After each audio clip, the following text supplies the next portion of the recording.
নবনির্বাচিত সংসদ সদস্যদের শপথ অনুষ্ঠানে যোগ দিতে আর কিছু সময় পরে বাসভবন থেকে বের হবেন বিএনপির চেয়ারম্যান তারেক রহমান।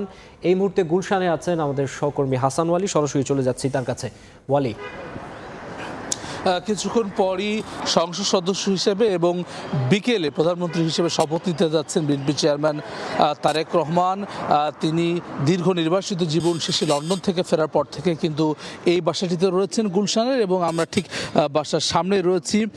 এখন পর্যন্ত আমরা দেখতে পাচ্ছি সামনে যেই ব্র্যান্ডিং, সবার আগে বাংলাদেশ লেখা যে গাড়িটি নিয়ে তিনি সারা বাংলাদেশ চষে বেরিয়েছে, সেই গাড়িটি কিন্তু সামনে রাখা আছে এবং বিএনপি চেয়ারম্যান তারেক রহমান বাসভবনের ভেতরেই এই মুহূর্তে অবস্থান করছেন। আমরা যতটুকু জানি যে 10টার কিছু সময় পরে সংসদ সদস্য হিসেবে শপথ গ্রহণ অনুষ্ঠিত হবে। একই সঙ্গে সংবিধান সংস্কার পরিষদের শপথও নেবেন এমপিরা, এবং এরপরেই যেই সংসদ সদস্যদের যেই প্রথম বৈঠক সেটি অনুষ্ঠিত হবে। এরপরে আসলে মন্ত্রিসভার যেই সদস্যরা তারা শপথ নেবেন বিকেল 4টা নাগাদ জাতীয় সংসদ ভবনের দক্ষিণ প্লাজায়।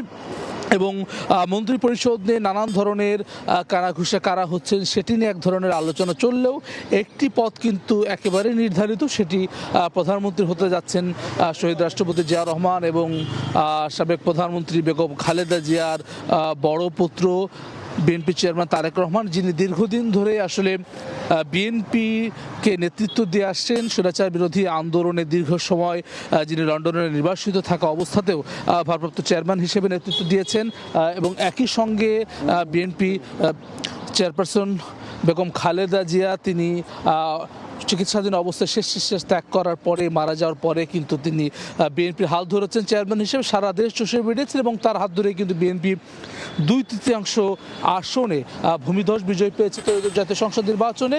এবং সেই আজকে ফলাফল হিসেবে আজকে কিন্তু সেই সরকার গঠনের পালা।